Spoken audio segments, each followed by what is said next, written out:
New ways to protect your identity. KXLY4's Jeff Humphrey working for you with a look at what you need to know about safeguarding your checking account. And Jeff, we understand some of these victims have their mail stolen. Nadine, these were people who were using their personal checks to pay off their bills like utilities and then putting that letter in their mailbox instead of these more secure cans that you'll find at the post office. Other victims were having their car prowled, and unfortunately they didn't know that their accounts had been compromised until it was too late. And you're going to be mad when we show you why. We knew we had car prowling. We got both our cars broken into. Car prowling is on the rise in Spokane and always reaches its peak just before Christmas. But the Cooks thought their thief had overlooked their checkbook until 3 weeks later. Me and my wife were checking online our bank statement.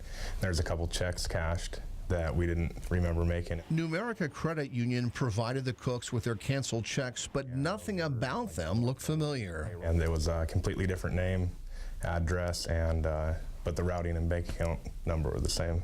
Only then did the Cooks realize the thief had discreetly taken a single check from inside their car. And we had the checkbook still, but they flipped through to the back of the book and took a check out from the back, so we didn't notice it at the time. Detectives say that gave Tim Jacobson time to print up his own checks and then begin buying big-ticket items at places like Best Buy. And basically what the suspect was doing, he had an elaborate way to make fake driver's licenses for all 50 states, would make those for himself and other folks. And because those other thieves got half of every check they passed, a small army of them started driving up and down the road, stealing our outbound mail. Do not put your outgoing bills that has your personal checks in the mailbox with that red flag up. Take the time to drive by the post office and drop them off in a secure blue bin.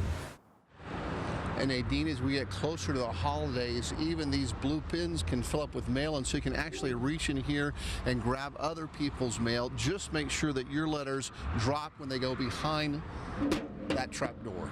Yeah, you got to be so careful. Jeff, now there are other things in our cars that can also compromise our identity, right? My glove box, I should say, is full of credit card receipts from all the repair work that we've done on the car. That's a terrible idea because there's a lot of banking and credit card information on those receipts, and so as you start rummaging around for that perfect Christmas gift this year, go ahead and invest in a shredder so you can destroy all of your banking information. By the way, Numerica Credit Union, they covered the losses that the Cook family suffered as a result of this scam. Reporting live in Spokane, Jeff Humphrey, KXLY4.